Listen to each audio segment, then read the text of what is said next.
Die QTET Gateron Pro V2-Schalter bieten einen angenehm weichen linearen Tastenanschlag, der sich besonders gleichmäßig anfühlt. Die werkseitige Schmierung sorgt für ein ruhiges Tippgefühl mit reduziertem Kratzgeräusch und konsistentem Lauf der Feder.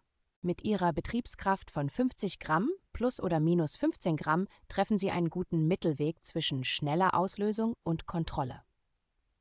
Die fünfpolige Ausführung sorgt für stabilen Sitz auf kompatiblen Leiterplatten und erleichtert den Einbau in mechanische MX-Tastaturen. Dank einer angegebenen Lebensdauer von mindestens 5000 Betätigungen sind die Schalter auch für intensives Spielen und Vielschreiber geeignet.